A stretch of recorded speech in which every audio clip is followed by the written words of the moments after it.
Hello everyone, it's Miss Perry and we are going to start our new guided reading book today. It is called The Secrets of a Sun King and it links really well with our Egyptian topic. It's by an author called Emma Carroll. So we're going to start on chapter 1. So, chapter 1. One filthy wet Wednesday morning, the world stopped making sense. I wish I could say I'd been expecting it, like those clever people who smell thunderstorms or feel tidal waves before they hit, but it wasn't quite how it happened. We'd been eating breakfast, Mum and me, bumping knees under our tiny kitchen table as we polished off the last of the bread and dripping. I'd be hungry again within the hour. I always was. I was also dreading school. So you could say the day had started as grim as any other. Until, that was, I saw the headline in the morning paper. Human feet found in Bloomsbury townhouse. Is it true? I asked, baffled. Mum was scanning the inside pages for death notices and horoscopes, which were the bits she always read first. Is what true, pet? I pointed to the article. Can I see? Because it was just the sort of queer story that'd stick in my head all day if I didn't read it. Mum turned to the front page with a frown. Your dad wouldn't think much of you filling your brain with all this, Lil, she said, once she'd read it herself. No, he probably wouldn't. Dad wanted his daughter to be quiet, hard-working, with her nose always in a textbook, and I was like this, but I could be fierce, if I had to be, and wasn't good at niceties or looking neat for school, which was why when Mum cut my hair off with the dressmaker's scissors, Dad didn't object. Better a daughter with boy short hair than one whose plaits were always unravelling. Meanwhile, across the kitchen table, Mum was still holding the newspaper. Oh, come on, let me. Dad's not even here, I pointed out. He'd gone to work early, as usual, selling carpets door to door. Mum said he was lucky to have a job when, since the war, times were hard for everyone. She worked in Woolworths, and no amount of lipstick could hide how tired she always looked. But at least we had a roof over our heads, a sloping attic one, because our rooms were on the very top floor, which was all right until you needed the privy. Then you'd have to go down 4 flights of stairs to the backyard, where you'd pray you'd remember to bring lav paper, and that there wouldn't be any rats waiting to nip you. Imagine being in the trenches then, Bobby Fitzpatrick, who lived in the ground floor flat, used to say. The Frenchy rats were bigger than baby pigs, so father told me. My dad never spoke about the war, yet 4 years later you still felt it everywhere, every day, like a gritty layer of dust. You'd notice old men who'd once been soldiers now begging on street corners, unable to work because of blindness, or burns, or missing arms or legs, and those were the injuries you could see. I'd overheard enough adults whispering to know that war did funny things to people. We were lucky that all Dad had to show for it was a tremble in his hands. On the outside, at least, he was all in one piece.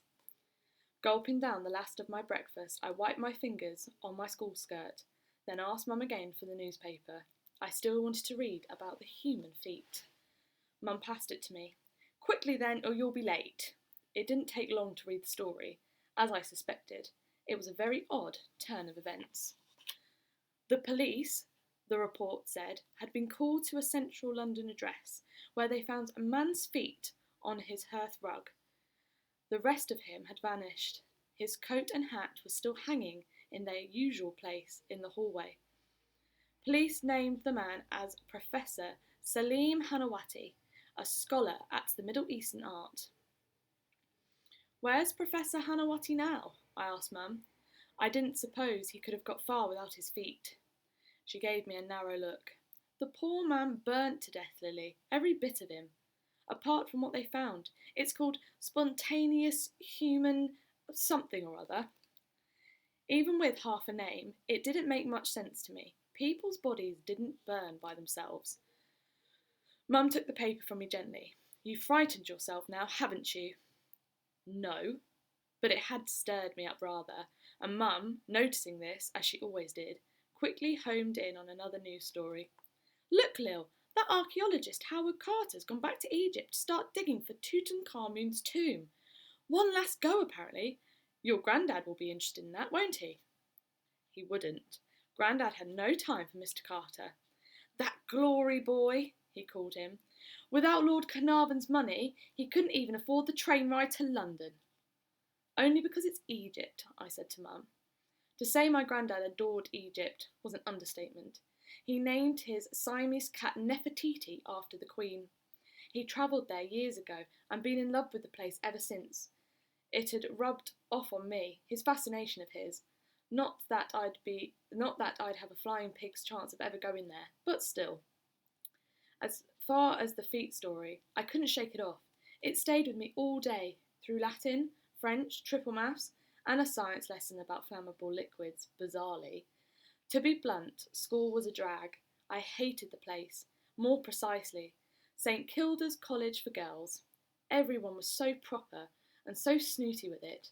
Yet listening to Mum and Dad, you'd have thought our ship had well and truly come in with the scholarship offered arrived. Such an opportunity, Lillian. It's a chance for a brighter future. But believe me, life was much simpler when I went to the same school as the other kids on the street. When I got home that night, the lights were off in our flat. The stove was cold. Dad was normally back before me, so it was a bit unusual. On the table, propped up against a salt pot, it was a note from Mum. We weren't a note-leaving type family, so I knew straight away that something had happened, and the jolt in my stomach told me that this was bad news. Skimming the message, I saw the words hospital and Grandad, which troubled me even more. Only very sick people went to hospital. You had to pay for your treatment, and Grandad always said plenty of folks who went in never came out again. Guessing poor Nefertiti would be worried too. I took the spare key to Grandad's from its hook. I didn't want to stay here on my own, imagining awful things. I'd go and feed his beloved cat instead.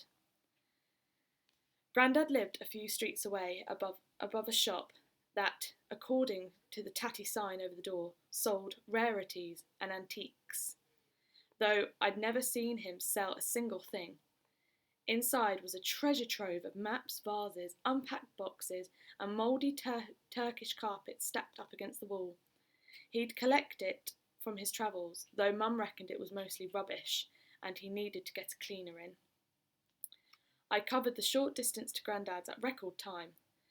It was getting dark, the street lamps already lit, and the rain had dampened me on the way back from school, had turned to sleet. For November, it was unusually cold. Grandad's shop was shut and dark. His room above it had their own entrance around the back, through a gate and down a side alley. As I lifted the gate latch, something warm rubbed against my legs, making me jump. "Oh, cat!" I gasped out loud. Nefertiti bounded ahead of me down the alley to wait on the back doorstep.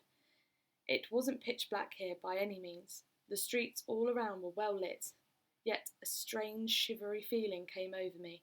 I didn't want to go any further, and I certainly didn't want to go inside Grandad's flat. Don't be stupid, I told myself. I'd only been here a few days ago for our usual Saturday afternoon tea, yet even that, usually my favourite part of the week, had been a little bit odd. We'd been drinking what Grandad called chai, dark sugary tea in little glasses, Egyptian style. It was a habit he'd picked up from his travels. Nefertiti, as usual, was draped like a fur stole around his shoulders. I'd never seen her sit like that on anyone else. "Well, Lily," Grandad announced, being the only person not to call him plain old Lil. "I've been thinking. I need to put my things in order, and I could do with your help." Now, Grandad was often saying random things, which was one of the reasons why I thought he was so splendid. His cleverness didn't come from books or colleges, but from going out into the world and getting grubby with it. You never knew quite what he'd come up with next. On Saturday, though, he'd been coughing, enough for me to wonder if he wasn't well. "What things?" I asked, though from the look on his face it was obvious he wasn't talking about housework. He meant to write a will, and this alarmed me. "You're not ill, are you?" "Ill? Nah. Tough as an old saddlebag, me. Yet he quickly fell serious. It's a friend of mine from years back, who's poorly. He wrote to me this week for the first time in years. Troubled, he was, about something that happened between us a long time ago. He made a mistake, you see, and he's asking me to put it right. So, like his dying wish, I said, because it sounded very mysterious. I sincerely hope not, Grandad glared at me. He sent me something to read. The writing's tiny, and I can't find my blasted spectacles anywhere. Which wasn't surprising given how untidy Grandad was, but by now it was already 5 o'clock, time for me to go. We agreed I'd pop by another time to help him read it. Promise me you won't go mentioning any of this to your mother, Grandad said. You know how she's inclined to... fuss? We both knew what Mum was like. I felt pleased to be trusted with something decent like a secret. When I got home, all I was responsible for were things like washing the supper dishes or making the beds. This was far more exciting. I'll not say a word to her, promise. Or your father, Grandad added. I nodded. Not that I ever spoke to Dad about Grandad. The two of them hadn't shared a civil word in years. It was one of those family oddities that you just knew, without being told exactly why. Grandad tapped the side of his nose. Good girl, Lily. The nut doesn't reveal the tree it contains. It's an old Egyptian proverb, worth remembering.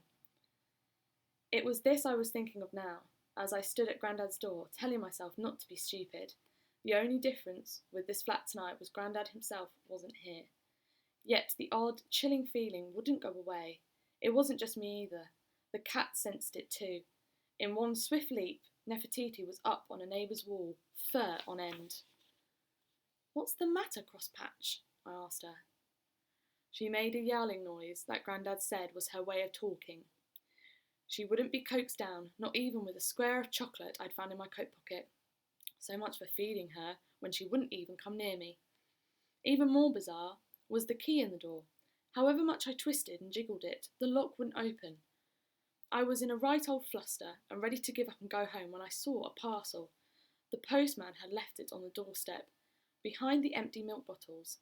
I bent down to pick it up. It was quite heavy, about the size of a shoebox, and wrapped in brown paper that was already wrinkled with the damp. The name on the front was Grandad's, Mr. Ezra Wilkinson. Ezra, a funny old-fashioned name that Mum said was always given to the men in our family. My middle name, Ella, was close to it, as a girl's name could be. Turning the parcel over to read the sender's name, I was in for a whopping great surprise. Professor Salim Hanawati. It was the man who died, who'd left behind his feet. And now it seemed he'd left something else, this time specifically for Grandad. Ooh. So that was chapter 1. So now you need to go and do your questions for your guided reading. Okay.